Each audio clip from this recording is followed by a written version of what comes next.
Tonight on SUTV News, SHIP students celebrate the power of women on National Women's Day. all that and more right now.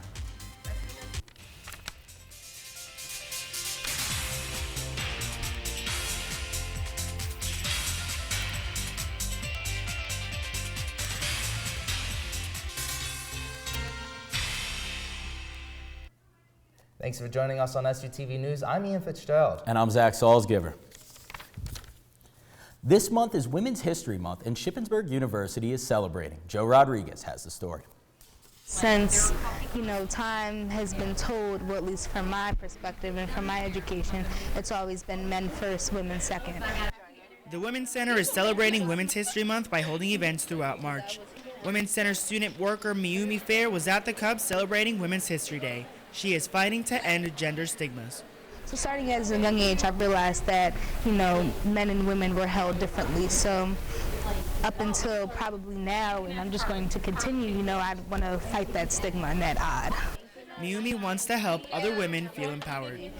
As a woman, despite, what you've been told, what what your culture tells you or what anything tells you, you still are, true, you still are number one. Every place in the world, every woman in the world have similar issues. Saudi Arabian international student Shahad Al-Hazmi believes empowerment starts with solidarity. The most wonderful support that we get is from each other. So the woman is the first person that can support the other woman. From the United States to Saudi Arabia, the impact of Women's History Month is clear. For SUTV News, I'm Joe Rodriguez. The Women's Center is having political operative Jessica Bird as a women's history speaker on March 23rd. The annual 3-day startup program is coming to Shippensburg March 31st to April 2nd. The program gives young entrepreneurs a chance to voice their ideas to people with experience in the field. Along with learning about good business practices, students will be rewarded with food and prizes. Sign-ups end on March 10th. Only 40 people will be accepted. Resident assistants are taking a stand when it comes to misconceptions about religion. The RAs in McLean Hall are hosting Misconception Busters. The event aims to gather students and staff to talk about stereotypes commonly associated with religion. From Christianity to Satanism, nobody's faith will go unnoticed. You don't really hear the good side of religion anymore in social media, and so that's really something that we wanted to present and something that we wanted to talk about. The event is March 22nd from 7 to 9 in McFeely's. There will be food, raffles, and an open mic. The College Counseling Center serves campus and the world with Global Village, a program where all faculty and students can connect with international students. It's just a place that we meet where people can connect and be kind of free of judgment, expectations. They meet every other Wednesday in room 234 in the Cub from 3 to 4 p.m. Their next meeting is March 22nd. The Slate newspaper won multiple awards at the Keystone Press Awards. They won first place for their ongoing news coverage of the faculty strike last semester. Troy Oakham received the award for best photo of a protester at a Donald Trump rally during the election. Their last award was an honorable mention for alumna Mary Grace Keller's public service enterprise piece of the SHIP Says No More campaign. The Slate and other winners will be honored at the America East Media Business and Technology Conference on April 12th in Hershey. Students may not be taking full potential of the services offered at SHIP. Joe Lutz took a further look into websites that students may not have known about. Much of the most widely used software applications are free for the asking. The Technology Support Center is hard at work to make sure your schoolwork is anything but hard. One of these programs, known as Mobile Print, allows students to remotely print to any student printer on campus.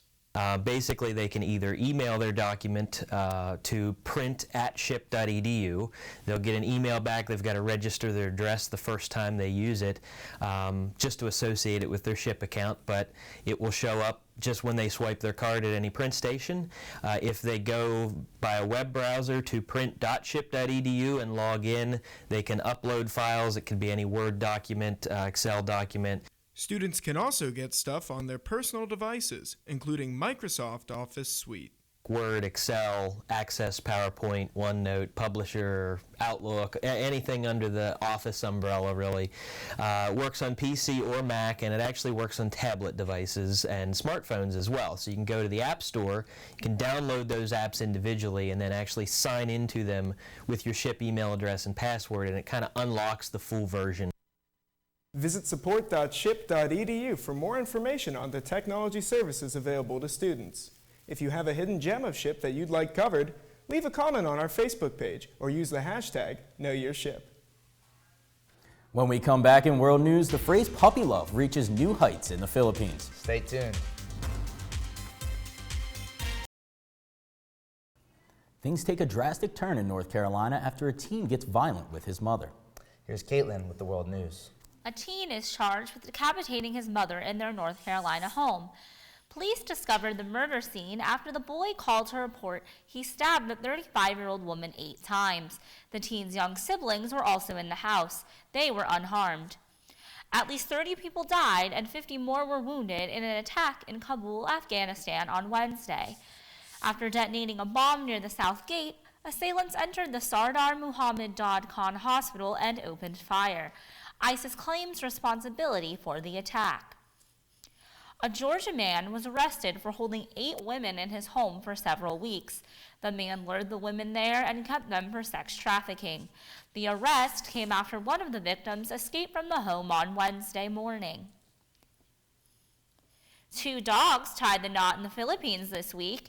Enthusiastic dog owners wanted to display their love for the animals and the bond that they share. The 2 pups said, well, barked, their vows on the beach. They even had a dog dressed as a priest. That's all for World News. Let's head back to the desk. When we come back in entertainment, A new Marvel movie has fans glued to their seat. Stay tuned.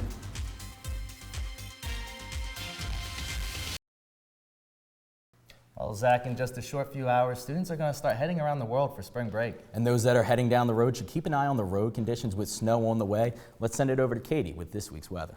Don't put away your winter coats yet. There's snow in the forecast. Tonight, rain showers with possible snow showers and a low of 36. Tomorrow, early snow showers followed by clouds with a high of 40 and wind gusts over 40 miles per hour. In the 5-day, Saturday, partly cloudy with a high of 31 and a low of 16. Sunday, mostly sunny with a high of 35. Looks like your spring break might be spent shoveling snow. Monday, cloudy skies with a high of 39, followed by snow on Tuesday with a high of 34 and a low of 22. Have a happy and safe spring break. As always, go Raiders. We're 24 hours away from spring break, but we've still got lots of entertainment to talk about. I'm Marina Barnett. Let's get started. A week away for spring break won't slow down campus activities for the rest of the semester. See the contestants battle it out in round 2 of SHIP's Got Talent. The competition picks up on March 22nd. Buy your ticket to see Beauty and the Beast March 24th at the Carlisle Theater.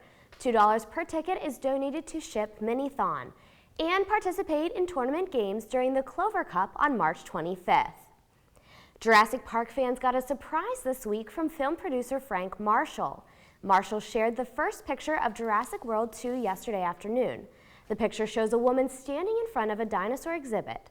Director J.A. Barona described the sequel as darker and scarier. The film's official title is not confirmed.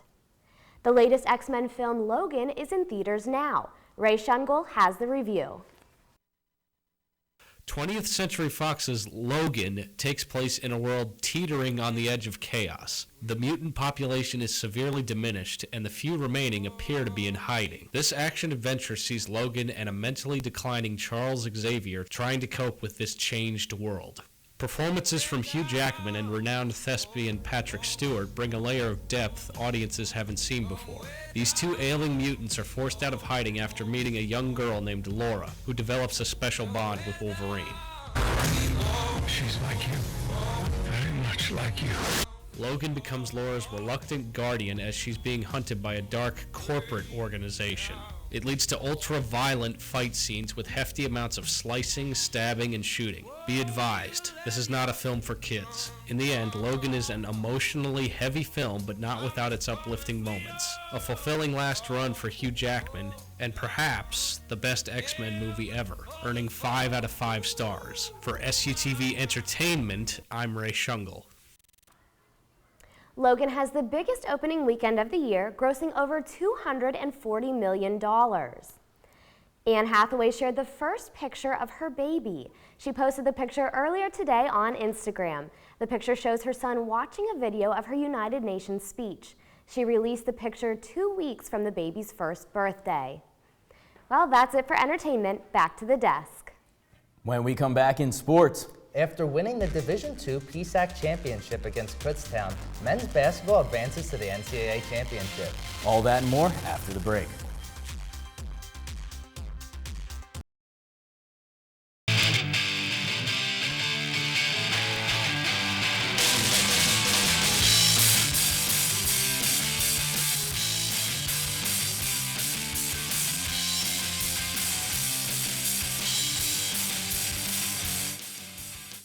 The Shippensburg men's basketball team traveled up IUP last weekend to avenge a regular season loss against rival Kutztown University, defeating the Golden Bears 76-73 to win the PSAC Conference Championship. Abe Masali earned the PSAC tournament MVP following a game-high 21-point performance and tells us it just takes time. Even, you know, my mom tells me from day one, you gotta believe. And when I came into this program after the first year, it was real tough, it was real difficult. But Coach Fight, he always said, you keep cracking at the stone, you keep cracking at the stone, no matter how long it takes, you don't stop cracking. I mean, you don't stop hitting the stone, it's gonna crack. And that's the mindset that we all took in, and he chose me as a leader. And I took that position, and I just, you know, said it to the guys, and they all bought into the system. But it's an unbelievable feeling right now. I can't even put it in words, really. I just thank God. With the win, the men clinched the 2nd seed and will travel to Fairmont, West Virginia to take on the 7th-seeded Virginia Union. The Shippensburg Lady Raiders took on the IUP Crimson Hawks in the PSAC quarterfinals on Saturday. Matt Kleindinst has the highlights. The women's basketball team came into Saturday's game looking to advance to the PSAC championship game. Midway through the first quarter, Logan Snyder drives to the basket but goes down with an apparent leg injury. She was helped off the court by trainers and would not return to the game. Her teammates made up for the lost production by draining 5 out of 8 three-pointers to give the Raiders a 13-point halftime lead. Snyder's absence was obvious in the second half as IUP opened the third quarter with a 13-2 run and retaking the lead early in the fourth quarter. Colleen Young responded with 6 points in the second half, sending the game into overtime. In overtime, IUP sliced through the Raiders' defense to put the game out of reach. IUP beat Shippensburg 67-58. Coach Tern believes the team could be successful even with a hole in the lineup. You know, it has been a long time since we've faced a loss. I think we're geared up with the things that we need to do to be successful defensively and offensively. I think the biggest hurdle to get over is the emotions of not having Logan Schneider on the floor with us, and hopefully they can respond and sort of get themselves some wins for Logan. For SUTV Sports, I'm Matt Kleindinst. The Raiders take on Mercyhurst in the first round of the NCAA tournament tomorrow in California, Pennsylvania. Grant Hoover stepped up to the plate in the bottom of the 8th inning Saturday against Southern New Hampshire. With a chance to give his team the go-ahead run, Hoover couldn't capitalize on the opportunity. Fast forward to the bottom of the 10th, Hoover had yet another chance to win it. This time, he wasn't going to be denied. To play with the same exact scenario, runner on first and second, 2 outs, and before walking up to the box, I told myself, this is my redemption, and this is my chance to get the job done, and I went out and did. Hoover's walk-off single gave Shippensburg a 19-18 win over the number 4 team in the nation, SNHU. Hoover's next scheduled plate appearance is tomorrow when Ship takes on Lemonnier at 1. That's it for sports. Let's head back to the desk. That's it for SUTV News. I'm Ian Fitzgerald. And I'm Zach Salzgiver. Don't forget to follow us on Facebook, Twitter, Snapchat, and Instagram at SUTV News. And check out our website, SUTVnews.com. We'll see you next time.